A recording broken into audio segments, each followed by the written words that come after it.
اللہ رب العالمین احکم الحاکمین کا بہت بڑا احسان ہے کہ اس رب نے ہمیں زندگی کے اندر ایک مرتبہ پھر ماہ رمضان المبارک جو ہے وہ عطا فرما دیا ہے۔ یہ ماہ مبارک اللہ رب العالمین احکم الحاکمین کی رحمتیں حاصل کرنے کا مہینہ ہے، اس کی طرف سے برکتیں حاصل کرنے کا ذریعہ ہے، اور یہ وہ مقدس مہینہ ہے جس مہینے کے اندر بندے کا ظاہر بھی پاک ہو جاتا ہے اور بندے کا باطن بھی پاک ہو جاتا ہے۔ یعنی یہ وہ مقدس مہینہ ہے رمضان المبارک کا کہ جس کے اندر اللہ کی اتنی رحمتیں ہوتی ہیں، اللہ کی اتنی برکتیں نازل ہوتی ہیں، اتنے انوار و تجلیات کا نزول ہوتا ہے کہ جس کے ذریعے سے بندے کا ظاہر بھی پاک ہو جاتا ہے اور بندے کا باطن بھی پاک ہو جاتا ہے۔ اور اللہ رب العالمین احکم الحاکمین وہ ذات ہے جس نے جو ہمیں دین عطا فرمایا، دین اسلام عطا فرمایا، اس کے اندر طہارت اور پاکیزگی، جو ظاہری طہارت بھی اور باطنی طہارت بھی، ظاہری طہارت اور باطنی طہارت، باطنی طہارت جس کو تزکیہ کہا جاتا ہے، جس کو تقوی اور پرہیزگاری کہا جاتا ہے، اسلام نے ان دونوں چیزوں پر زور دیا ہے کہ بندہ مومن جو ہے، جو اسلام کو ماننے والا ہے، نبی کریم صلی اللہ تعالی علیہ وآلہ وسلم کا کلمہ پڑھنے والا ہے، دائرہ اسلام کے اندر داخل ہونے والا ہے، تو اسلام یہ چاہتا ہے کہ بندے کا ظاہر بھی پاک ہو جائے، بندے کا باطن بھی پاک ہو جائے۔ اور اللہ رب العالمین احکم الحاکمین پاکیزہ لوگوں کو، طہارت والے لوگوں کو، جن کا ظاہر و باطن پاک ہوتا ہے، اللہ رب العالمین احکم الحاکمین بھی ان کو پسند فرماتا ہے۔ خلاق کائنات وحدہ لا شریک کا قرآن ہے، قرآن مقدس کے اندر اللہ رب العالمین احکم الحاکمین نے فرمایا ان اللہ یحب التوابین ویحب المتطہرین۔ اللہ فرماتا ہے کہ بے شک اللہ توبہ کرنے والوں کو اور صاف ستھرا رہنے والوں کو پسند کرتا ہے۔ توبہ بھی ایک طہارت اور پاکیزگی، جو باطنی طہارت اور پاکیزگی ہے، اس کا ایک ذریعہ ہے۔ تو اللہ رب العالمین احکم الحاکمین پاکیزہ لوگوں کو، صاف ستھرے لوگوں کو، طہارت، جن کا ظاہر بھی پاک ہو، یعنی جن کا جسم بھی پاک ہو، لباس بھی پاک ہو، اور جن کا باطن، جن کا اندر جو ہے وہ بھی پاکیزہ ہو، جن کے دل کے اندر تکبر نہ ہو، ریاکاری نہ ہو، حسد نہ ہو، کینہ نہ ہو، دنیا کی محبت دل کے اندر نہ ہو، جن کا باطن بھی پاک ہوتا ہے، اللہ ان پاکیزہ لوگوں کو پسند فرماتا ہے۔ ان اللہ یحب التوابین و یحب المتطہرین۔ اور اللہ رب العالمین احکم الحاکمین نے جو عبادات ہمیں عطا فرمائی، نماز عطا فرمائی، روزہ عطا فرمایا، زکوٰۃ عطا فرمائی، حج عطا فرمایا، یعنی جو عبادات کا سلسلہ ہے ان کے اندر بھی طہارت اور پاکیزگی کو بڑا عمل دخل۔ نماز ادا کرنی ہے، اس کے لیے ضروری ہے کہ بندے کا جو نماز کی شرائط ہے کہ بندے کا جسم بھی پاک ہو، ظاہری طور پر بھی پاک ہو، یعنی ظاہری طور پر بھی اس کے جسم پر کوئی علائش اور گندگی نہ ہو، اور باطنی طور پر بھی پاک ہو، یعنی وہ پاکیزہ ہو، غسل کیا ہوا ہو یا وضو کیا ہوا ہو، یعنی جسم بھی پاک ہو، لباس جو پہنا ہوا ہے وہ بھی پاک ہو، اور جس جگہ پر نماز ادا کرنی ہے وہ جگہ بھی پاک ہو۔ یہ نماز کے شرائط میں سے ہے۔ اگر بدن ناپاک ہوگا، کپڑے ناپاک ہوں گے، ناپاک جگہ پر کھڑے ہو کر نماز ادا کرے گا تو اس کی نماز کی شرائط پوری نہیں ہوگی، نماز قبول نہیں ہوگی۔ تو طہارت اور پاکیزگی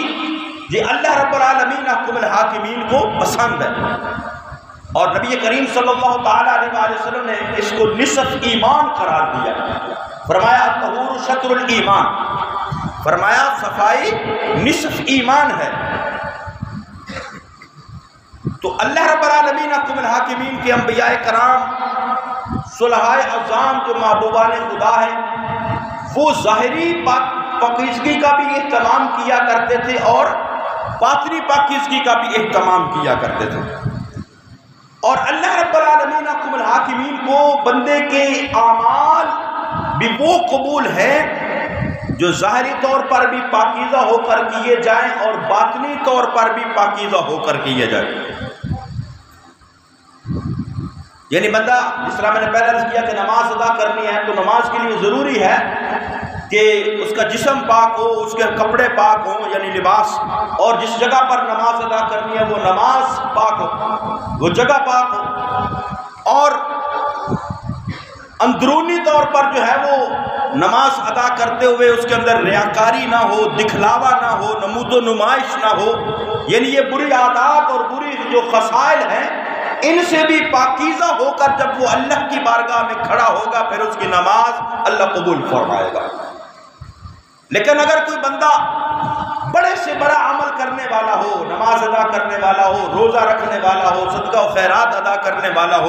دیگر بڑے اعمال کرنے والا ہو، لیکن اندرونی پاکیزگی حاصل نہیں، اندر اس کے جو ہے وہ کینہ ہے، اندر اس کے بغض ہے، اندر اس کے ریاکاری ہے، اندر جو ہے وہ اس کے لیے دکھاوا، دنیا کو راضی کرنا اس کا مقصد ہے، تو پھر بڑے سے بڑا عمل بھی اس کا قابل قبول نہیں۔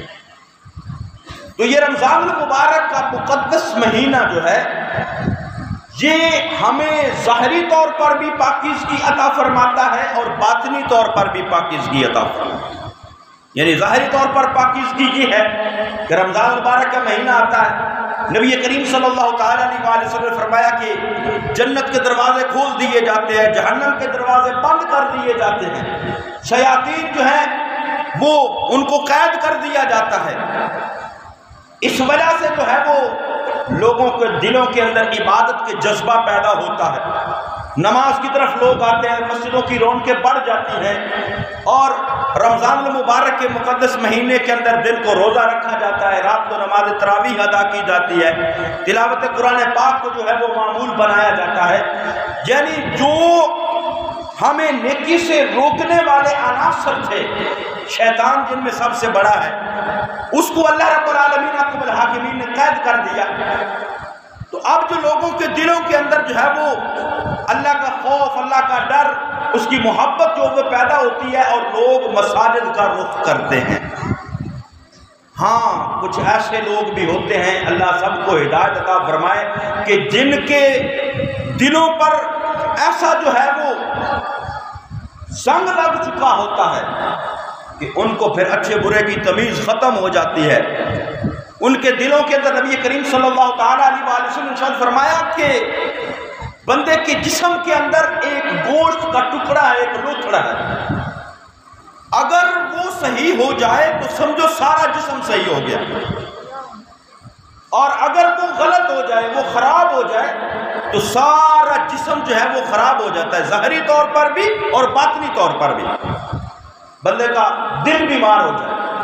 اس کو ہارٹ اٹیک کا مسئلہ آ جائے، دل کو کوئی ایسی پرابلم ہو جائے، تو اس دل کے بیمار ہونے کی وجہ سے بندے کا سارا جسم جو ہے وہ بیمار رہتا ہے۔ اور باطنی طور پر بندے کے دل کے اندر بغض پیدا ہو جائے، کینہ پیدا ہو جائے، لوگوں سے نفرت پیدا ہو جائے، لوگوں سے جو ہے وہ اس کے دل کے اندر محبت نہ ہو، وہ یہ بیماری جو ہے دل کے اندر پیدا ہو جائے، تو پھر بندے روحانی طور پر بھی وہ بندہ بیمار ہو جاتا ہے۔ تو نبی کریم صلی اللہ تعالیٰ علیہ وسلم نے فرمایا کہ بندے کے جسم کے اندر ایک ٹکڑا ہے، گوشت کا ایک لوتھڑا ہے، فرمایا اگر وہ صحیح ہو گیا تو بندے کا سارا جسم صحیح ہو گیا، اگر وہ خراب ہو گیا تو بندے کا سارا جسم خراب ہو گیا۔ فرمایا وہ کیا ہے؟ فرمایا وہ دل ہے۔ اور نبی کریم صلی اللہ تعالیٰ علیہ وسلم کی دوسری حدیث مبارکہ، آقا دو جہاں صلی اللہ تعالیٰ علیہ وسلم نے فرمایا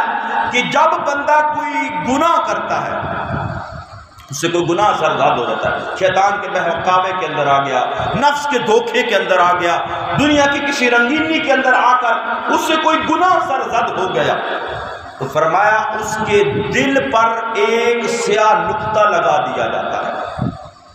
جب بندہ اس سے کوئی گناہ ہوتا ہے، اللہ کی کوئی نافرمانی ہو جاتی ہے، شیطان کے دھوکے کے اندر آ جاتا ہے، نفس کے دھوکے کے اندر آ جاتا ہے، دنیا جو ہے وہ اس کو ورغلا لیتی ہے، یعنی اس سے دانستہ طور پر کوئی گناہ ہو گیا، کوئی غلطی ہو گئی، تو آقا دو جہاں صلی اللہ تعالیٰ علیہ وسلم نے فرمایا کہ اس کے دل پر ایک سیاہ نقطہ لگا دیا جاتا ہے۔ اب بندے سے گناہ ہوا، دل پر ایک سیاہ نقطہ لگ گیا، تو آقا دو جہاں صلی اللہ علیہ وسلم نے فرمایا اگر بندہ توبہ کر لے، کیونکہ جب بندے سے ایک مرتبہ گناہ ہوتا ہے نا، پھر بندے کا جو اندر ضمیر ہوتا ہے وہ اس کو ملامت کرتا ہے، وہ اس کو بار بار جھنجھوڑتا ہے، اس کے دروازے پر دستک دیتا ہے، اندر کے دروازے پر کہ بھئی بندے تیرے سے نافرمانی ہو گئی، تیرے سے گناہ ہو گیا، توبہ کر لے۔ اللہ اگر اس بندے کو توبہ کی توفیق عطا فرما دے، بندہ توبہ کر لے، تو آقا نے فرمایا پھر وہ جو دل پر ایک سیاہ نقطہ لگا تھا اس کو مٹا دیا جاتا ہے، اس کو ختم کر دیا جاتا ہے، مٹا دیا جاتا ہے۔ لیکن فرمایا اگر بندہ گناہ کر کے توبہ نہیں کرتا، پھر گناہ کرتا ہے، پھر ایک اور نقطہ لگ جاتا ہے، پھر گناہ کرتا ہے، پھر ایک اور نقطہ لگ جاتا ہے، فرمایا حتیٰ کہ اس کا پورا دل جو ہے وہ سیاہ ہو جاتا ہے۔ اب پھر اس کے اندر جو ہے وہ اندر جھنجھوڑنے والا ضمیر وہ بھی سو جاتا ہے،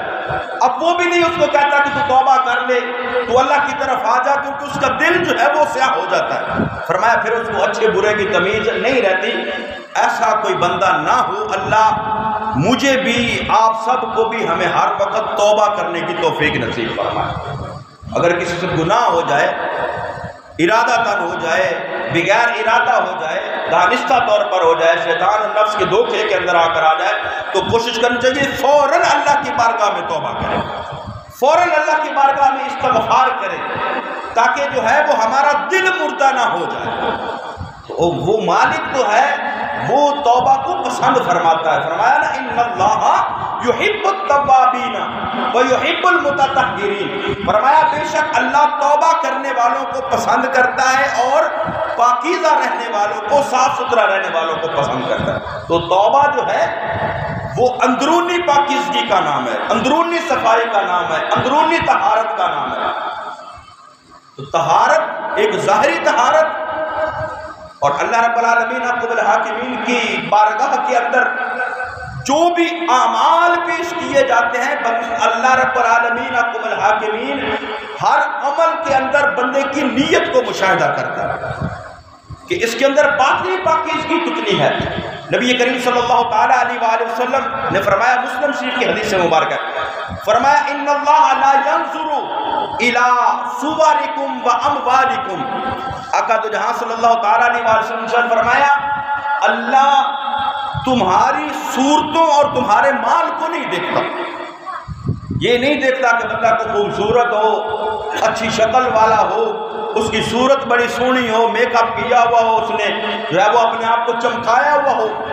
اور اس کے پاس مال ہو، اس کے پاس دولت ہو۔ فرمایا اللہ کو تمہاری یہ چیزیں نہیں چاہیے۔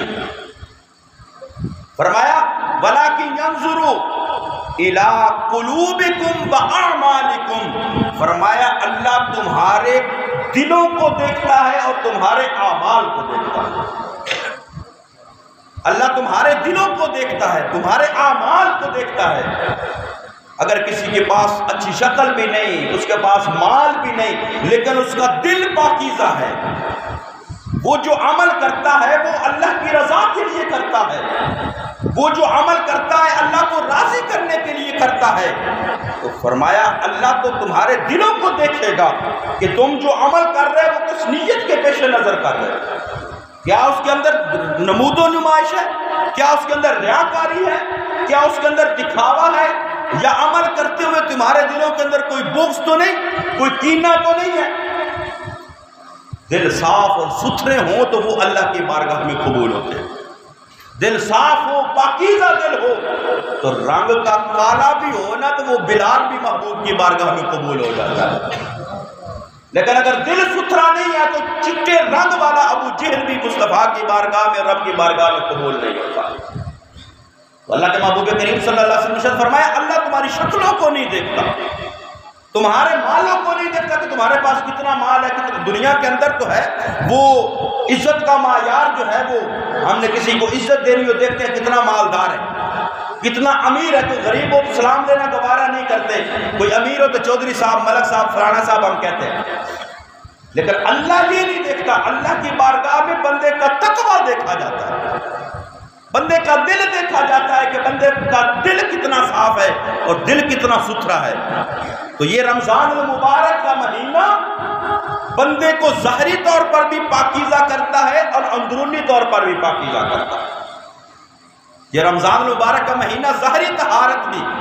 اور باطنی طہارت کا بھی ذریعہ ہے۔ ظاہری طہارت تو میں نے پہلے عرض کیا کہ بندہ جب نماز کے لیے آتا ہے، رمضان المبارک کا روزہ رکھتا ہے تو اس کے لیے وہ اپنے جسم کو صاف کرتا ہے، وضو کرتا ہے، غسل کرتا ہے، کپڑے صاف ستھرے پہنتا ہے کہ میں نے نماز ادا کرنی ہے۔ اور نماز کی شرائط میں سے ہے کہ بندے کا جسم پاک ہو، اس کا لباس پاک ہو، جگہ پاک ہو، وہ یہ سارا اہتمام کرتا ہے رمضان المبارک کے اندر روزہ رکھ کر جب نماز ادا کرتا ہے۔ تو دوسرا جو ہے رمضان المبارک سے وہ اندرونی طہارت اور پاکیزگی حاصل ہوتی ہے، جو اللہ رب العالمین آپ کو ملاک میں فرمایا نا کہ یا ایھا الذین آمنوا کتب علیکم الصیام کما کتب علی الذین من قبلکم لعلکم تتقون۔ اللہ نے فرمایا ایمان والوں میں تمہارے اوپر روزے فرض کیے ہیں جس طرح پہلی امتوں پر فرض کیے تھے۔ اس کا مقصد گزشتہ جمعہ بھی میں نے عرض کیا کہ اس کا مقصد یہ نہیں کہ رب العالمین ہمیں بھوکا رکھنا چاہتا ہے، ہمیں پیاسا رکھنا چاہتا ہے، نہیں، بلکہ فرمایا لعلکم تتقون، وہ تو اندرونی طہارت ہمارے دلوں میں پیدا کرنا چاہتا ہے، وہ تقویٰ پیدا کرنا چاہتا ہے، وہ پرہیزگاری پیدا کرنا چاہتا ہے کہ میرے بندوں کے دل پاکیزہ ہو جائیں، صاف ستھرے ہو جائیں، جو دنیا کی محبت دل کے اندر آ جائے۔ اور آقا کریم صلی اللہ علیہ وسلم نے فرمایا نا کہ یہ مہینہ جو ہے وہ غمخواری کا مہینہ، یہ صبر کا مہینہ، صبر کا مہینہ۔ بندہ صبح سحری کرتا ہے، سارا دن آگے اس کا معمول ہوتا ہے، کبھی کوئی پانی پی لیا، کبھی کوئی چائے پی لی، کبھی کوئی بوتل جو ہے وہ پی لی، کوئی کولڈ ڈرنکس لے لیا، دوپہر کو کچھ کھانے کو لے لیا، کوئی بسکٹ وغیرہ لے لیے دفتر کے اندر، گھر کے اندر، یعنی یہ اس کا معمول ہوتا ہے اگلے پہلے جو سارا سال 11 مہینے۔ لیکن جب رمضان المبارک کا مہینہ آتا ہے وہ صبح سحری کرتا ہے تو اب وہ سارے معمولات اس کو ترک کرنے پڑتے ہیں،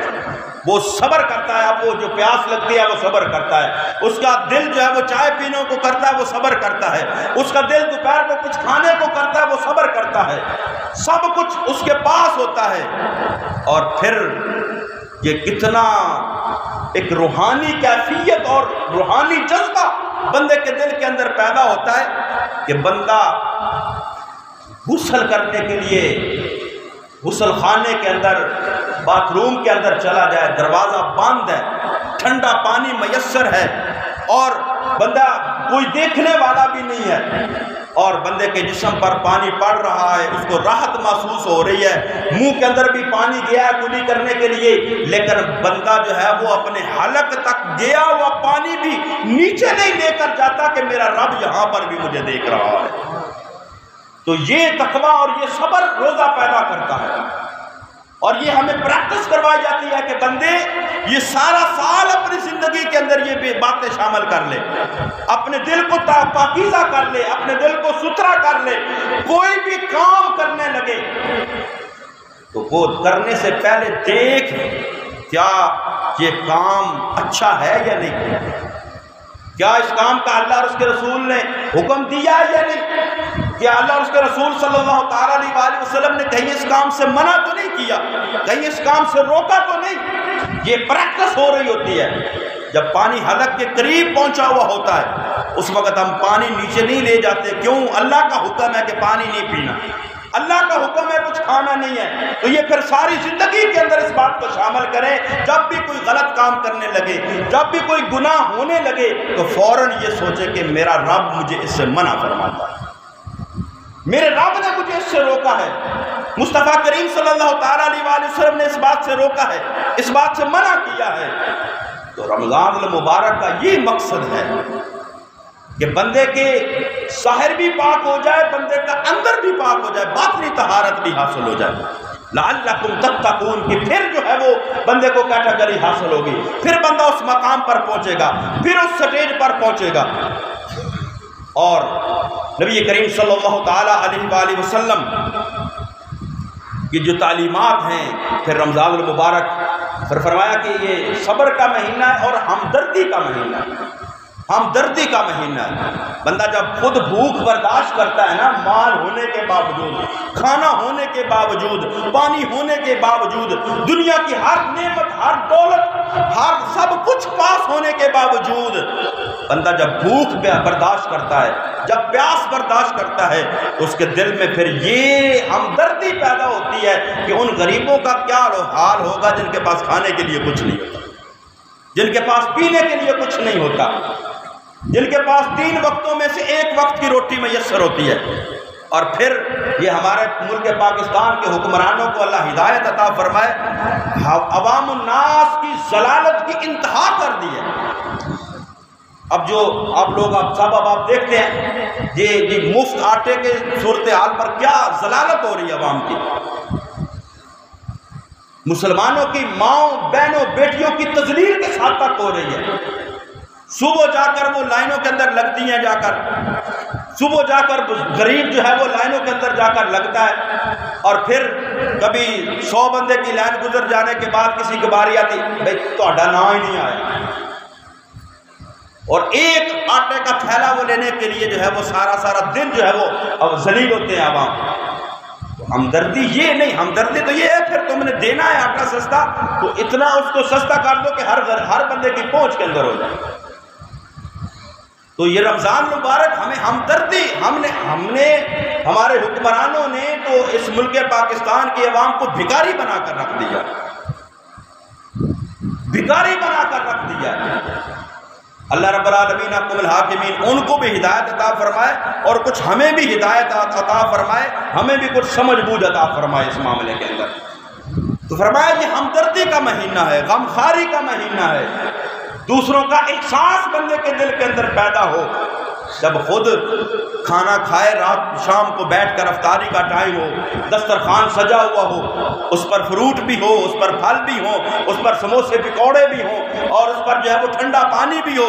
اس وقت یہ سوچے تو صحیح کہ کاش جب مجھے رب نے عطا کیا ہے تو کیا میرا کوئی غریب بھائی تو نہیں بھوکا جو جس کے پاس اس وقت بھی کھانے کے لیے کچھ نہ۔ اور اللہ رب العالمین حکم الحاکمین نے فرمایا، محبوب کریم صلی اللہ تعالیٰ علیہ وآلہ وسلم کو قرآن مقدس کے اندر فرمایا، خذ من اموالہم صدقۃ تطہرہم وتزکیہم بہا وصلی علیہم ان صلاتک سکن لہم۔ جو اسلام نے پھر روزے کے بعد جو زکوٰۃ کا نظام دیا ہے وہ کس لیے دیا ہے کہ غریبوں کی ہمدردی ہو، غریبوں کی ہمدردی ہو۔ اگر ہمارے اس ملک پاکستان کے اندر جتنے امراء ہیں، جتنا امیر طبقہ ہے، جتنی ان کے پاس دولت ہے، جتنا ان کے پاس مال ہے، اگر وہ جو اسلام نے نظام دیا ہے اس کے مطابق زکوٰۃ ادا کرے اور وہ زکوٰۃ صحیح حقداروں تک پہنچے تو ملک پاکستان سے غربت ختم ہو سکتی ہے۔ لیکن ہم زکوٰۃ دینے کے لیے تیار نہیں ہیں، ٹیکس پہ ٹیکس دینے کے لیے تیار ہیں، زکوٰۃ اگر ہوتی بھی ہے، آتی بھی ہے تو وہ حقداروں تک نہیں پہنچتی ہے۔ تو اس کے لیے جو ہے وہ ہم سب سے پہلے جن کو اللہ نے وسعت عطا کی ہے، جن کو اللہ نے مال عطا کیا ہے، جن کو اللہ نے دولت عطا کی ہے، وہ اپنے مال میں سے زکوٰۃ ادا کریں، کیونکہ مال بھی پاکیزہ اور ستھرا اللہ کو پسند ہے، مال بھی پاکیزہ اور ستھرا، جس طرح بندے کا دل ستھرا بندے کو اللہ کو پسند ہے، بندے کا جسم پاک ہو یہ اللہ کو پسند ہے، یعنی ظاہری طہارت، باطنی طہارت اور مال کی طہارت جو ہے یہ بھی اللہ کو پسند ہے۔ نبی کریم صلی اللہ تعالیٰ علیہ وآلہ وسلم کے فرامین کو دیکھا جائے تو آقا کریم صلی اللہ علیہ وسلم فرمایا جو جس مال سے زکوٰۃ ادا کر دی جاتی ہے وہ مال پچھلا مال پاکیزہ ہو جاتا ہے، پچھلا مال پاک ہو جاتا ہے، پچھلا مال صاف ہو جاتا ہے۔ تو جن کے پاس مال ہے، دولت ہے، جن پر زکوٰۃ فرض ہوتی ہے، ان لوگوں کو چاہیے کہ سب سے پہلے اپنے رشتہ داروں میں دیں، اپنے رشتہ داروں میں دیکھیں، کچھ رشتے ایسے ہیں جن کو زکوٰۃ نہیں دی جا سکتی، وہ بندے کے اصل، اس کی ماں، اس کا باپ، ماں سے آگے نانا نانی ننہال کے جو رشتے ہیں جن کی اصل ہوتی ہے بندہ، اور باپ میں سے دادا دادی اس کو رشتے دے، اور ان کی آگے اس بندے کی اولاد، بیٹے بیٹیاں، بیٹوں کی آگے اولاد، بیٹیوں کی آگے اولاد، ان رشتوں کو یعنی اصل اور فرع، ان کو زکوٰۃ بندہ نہیں دے سکتا۔ ان کے علاوہ جو ہے، یا خامد بیوی کو نہیں دے سکتا، بیوی خامد کو نہیں دے سکتی، ان رشتوں کے علاوہ جو ہے باقی جتنا کوئی قریبی ہوگا اتنا ہی تمہاری زکوٰۃ کا، صدقات کا وہ زیادہ مستحق ہوگا۔ ہم باہر لوگوں کو راشن بانٹ رہے ہوتے ہیں اور جو ہے وہ ہمارا بھائی جو ہے وہ گھر میں بھوکا بیٹھا ہوتا ہے، باہر لوگوں کو ہم راشن بانٹ رہے ہوتے ہیں، لوگوں کے اندر نمود و نمائش ہو رہی ہوتی ہے کہ فلانا بندے نے انا راشن منڈیا، لیکن سگی بہن جو ہے وہ بھوکی ہوتی ہے، پڑوسی جو ہے وہ بھوکا ہوتا ہے، حالانکہ رشتہ دار اور پڑوسی جو ہے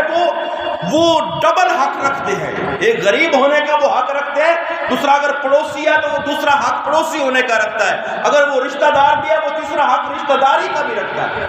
وہ زیادہ حقدار ہے۔ لیکن ہم نمود و نمائش کے اندر باہر جا کر زکاتیں دیں گے، باہر جا کر راشن بانٹیں گے، لیکن اپنے محلے کے اندر وہ غریب ہے اس کا خیال نہیں کریں گے۔ اور کچھ ایسے سفید پوش قسم کے لوگ ہوتے ہیں جو مستحق ہوتے ہیں، لیکن نہ وہ کسی کے سامنے ہاتھ پھیلاتے، نہ وہ کسی کی طرف آواز اٹھاتے ہیں، نہ کسی سے مدد مانگتے ہیں،